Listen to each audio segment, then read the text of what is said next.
Hello students, आप सभी लोग कैसे हैं। तो बेटा इस वीडियो में मैंने unit 3 which is about harmony in family अर्थात परिवार व्यवस्था, है ना। तो उस परिवार व्यवस्था में आपके सिलेबस में अगर ध्यान से देखें तो 9 फीलिंग्स के बारे में डिस्कस किया गया है। तो ये 9 फीलिंग्स क्या हैं और इन 9 फीलिंग्स की डिटेल्स जो कि ऑडियो क्लिप्स की फॉर्म में है ना, वो मैं आपको डिस्कस करने जा रहा हूँ कि वो फीलिंग्स आप कहाँ से सुन पाएंगे, है ना। वो फीलिंग्स क्या हैं उनके बारे में भी थोड़ा सा आपको यहाँ ब्रीफिंग करूँगा। तो जब हम परिवार व्यवस्था को देखते हैं तो सबसे पहला क्वेश्चन उठता है कि परिवार व्यवस्था को जानना क्यों आवश्यक है। ये पहला सवाल है ना। तो इस क्वेश्चन के आंसर में अंदर जाने से पहले मैं कुछ बातें आपसे पूछना चाहता हूँ या डिस्कस करना चाहता हूँ, है ना। जैसे हम सभी जानते हैं कि हमारा जो जीने का फैलाव है वो 4 लेवल पर हो रहा है। और वो लेवल्स कौन से हैं आप लोगों को ध्यान भी होंगे। इनमें पहला लेवल है इंडिविजुअल अर्थात स्वयं का, फिर second is family, third level is society and fourth level is nature और एग्जिस्टेंस।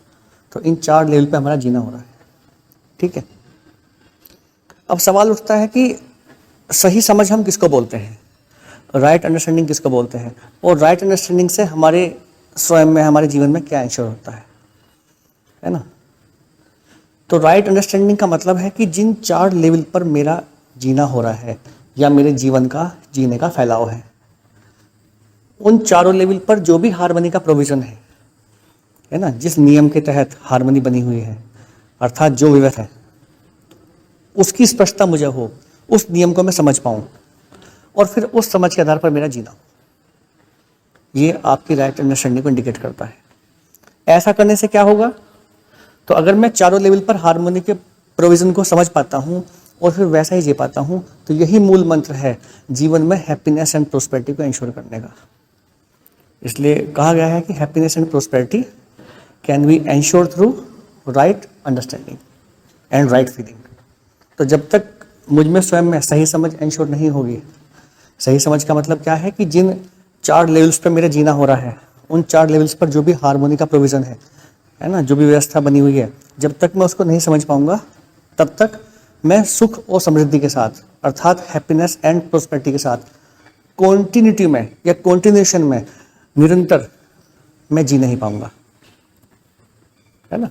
और हर मानव की चाहना यही है कि वो निरंतर सुख और निरंतर समृद्धि के साथ जीना चाहता ही है ना। तो उस चाहना को पूरे करने का जो प्रोग्राम है वो सही समझ और सही भाव का स्वयं में एंश्योर होना है। तो जब स्वयं में सही समझ सही भाव एंश्योर होगा तभी हम निरंतर सुख और निरंतर समृद्धि के साथ जी पाएंगे, है ना। इसी को बोलते हैं happiness and prosperity in continuity, ठीक है। तो प्रीवियस यूनिट्स में, प्रीवियस चैप्टर्स में तो हमने पहले जो आपका पहला जो हमारा लेवल था, है ना, इंडिविजुअल, उसमें हार्मनी का क्या प्रोविज़न है उसके बारे में पढ़ लिया है। तो उसमें ये बात समझ में आई कि जो इंडिविजुअल या हम खुद की बात करते हैं ह्यूमन बीइंग के रूप में, मानव के रूप में, है ना, तो मानव जो है वो सेल्फ और बॉडी का कोएग्जिस्टेंस है ना। फिर उस चैप्टर में हमने सेल्फ और बॉडी को अलग अलग समझा था। ऐसे ही अब आवश्यक है कि परिवार व्यवस्था, हार्मनी इन फैमिली, है ना, कि परिवार व्यवस्था को जब देखते हैं तो परिवार व्यवस्था में जो हार्मनी का प्रोविजन है उससे संबंधित कौन से प्रस्ताव यहाँ बताए गए हैं वो जानना भी आवश्यक है।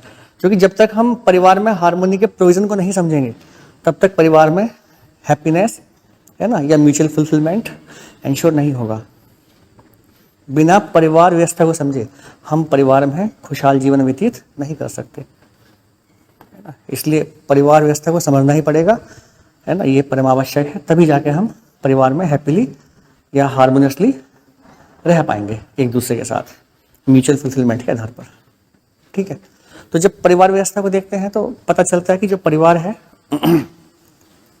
ना, उसमें इंडिविजुअल साथ में रह रहे हैं और वो इंडिविजुअल्स जो हैं उनको हम फैमिली मेंबर्स बोलते हैं, ठीक है। और आपस में उनके बीच में एक संबंध होता है, उस संबंध को हम पारिवारिक संबंध कहते हैं, ठीक है। उस पारिवारिक संबंध को हम कुछ नाम दे देते हैं, जैसे कि उस परिवार में जो मेंबर्स हैं उनमें कोई हमारे पिता हैं, कोई हमारी मदर है ना, कोई बाबा जी हैं, दादी हैं, ताऊ हैं, ताई हैं, भाई है, बहन है। इस प्रकार से उन संबंधों को हम कुछ ना कुछ नाम दे देते हैं। इन संबंधियों के साथ संबंध के रूप में हम जी पाते हैं, है ना। अब इसमें और दूसरी जो प्रस्ताव है वो समझने वाली बात यह है कि जो परिवार में एक मानव का दूसरे मानव के साथ संबंध है, वो संबंध जो है एक शरीर का दूसरे शरीर के साथ है या एक सेल्फ का दूसरे सेल्फ के साथ है। तो आपके कंटेंट में प्रपोजल की फॉर्म में बताया गया है कि जो संबंध है वो तो एक सेल्फ का दूसरे सेल्फ के साथ है। बॉडी तो उस संबंध को एक्सप्रेस करने का माध्यम है, जरिया है, ठीक है। फिर नेक्स्ट बात बताई गई है प्रपोजल की फॉर्म में कि जो संबंध है एक मानव का दूसरे मानव के साथ, उस संबंध का आधार जो है ना, 9 भाव होते हैं, 9 फीलिंग्स होती हैं, है ना। और ये जो फीलिंग्स हैं एक सेल्फ में एंश्योर होती हैं दूसरे सेल्फ के प्रति। ये फीलिंग्स अपने आप में डेफिनेट है ना, इनको हम पहचान सकते हैं और संख्या में 9 है। और ये फीलिंग्स एंश्योर होती हैं एक सेल्फ में दूसरे सेल्फ के लिए। तो इसलिए अगर परिवार में म्यूचुअल हैप्पीनेस को अगर हम ध्यान से समझें कि परिवार में म्यूचुअल हैप्पीनेस कब एंश्योर होगी, परिवार में खुशहाली हार्मनी कब एंश्योर होगी, तो अगर परिवार के लोग है ना, फैमिली मेंबर्स जो हैं, अगर वो इन 9 भावों को पहचान पाते हैं, इनको आइडेंटिफाई कर पाते हैं, इनको समझ पाते हैं, और फिर इन भावों को समझकर इन भावों के आधार पर, है ना, जो भी एसेंस है, जो भी फीलिंग्स हैं, है ना, तो इन भावों के आधार पर जब वो परिवार में फुलफिल करते हैं, है ना, फीलिंग्स को ट्रांसफ़र करते हैं, इमोशंस को ट्रांसफ़र करते हैं, है ना, तब जाके परिवार में म्यूचुअल हैप्पीनेस एंश्योर होती है। इससे कम बात नहीं बनती। तो अगर हम परिवार में इन 9 भावों को पहचान पा रहे हैं और इन 9 भावों को फुलफिल कर पा रहे हैं, तभी परिवार में म्यूचुअल हैप्पीनेस एंश्योर होती है। तो इसलिए प्रस्ताव के रूप में बताया भी गया है कि रिकॉग्निशन और we can say identification of these feelings and their fulfilment, है ना, leads to mutual happiness in family. तो इन भावों को पहचानना और इनको निर्वाह करना, उसी के द्वारा परिवार में जो है म्यूचुअल हैप्पीनेस एंश्योर होती है।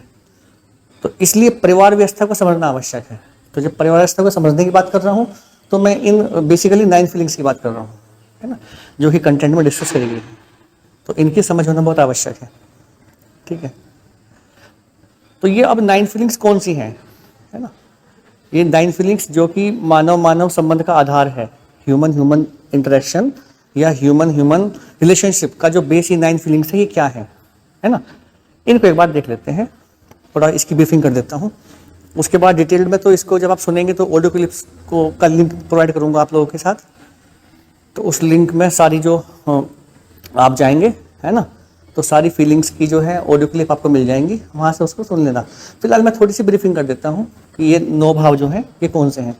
तो 9 भावों में, है ना, जो फर्स्ट वन इज ट्रस्ट अर्थात विश्वास, सेकंड वन इज रेस्पेक्ट अर्थात सम्मान, थर्ड वन इज अफेक्शन अर्थात स्नेह, फोर्थ वन इज केयर अर्थात ममता, फिफ्थ वन इज गाइडेंस अर्थात वात्सल्य, है ना, six one is reverence, reverence का मतलब होता है श्रद्धा, है ना। After that seventh one is glory, glory का मतलब होता है गौरव। उसके बाद नेक्स्ट है ग्रेटिट्यूड अर्थात कृतज्ञता, और नाइन्थ जो फीलिंग है दैट इज लव अर्थात प्रेम। तो ये trust, respect, affection, care, guidance, reverence, glory, gratitude and love, these are the 9 feelings, है ना, which form the base of human human relationship in family and out of family as well in society, है ना। तो जो मानव मानव संबंध का आधार ये 9 भाव है। तो इन 9 भावों की समझ होना बहुत आवश्यक है, तभी हम एक दूसरे के साथ संबंध पूर्वक जी सकते हैं। इस तरह में बात नहीं बनने वाली है। प्रपोजल की फॉर्म में, प्रस्ताव के रूप में ऐसा बताया गया है, और इसको हम अपने जीवन में जांच के भी देख सकते हैं। जांचना भी आवश्यक है, क्योंकि पूरा कंटेंट जो है ये जांचने के ऊपर, सेल्फ एक्सप्लोरेशन, है ना, सेल्फ एवेल्युएशन के ऊपर ही आधारित है। तो जितना हम जांच पाएंगे और जांचने में वो चीज़ हमें उसको वैलिडेट कर पाएंगे, सत्य मिलेगी वो चीज़, उतना ही जो है हमारा समझ का विकास, कॉन्शियसनेस का डेवलपमेंट है ना, उतना ही ज़्यादा होगा। इसलिए कहा गया है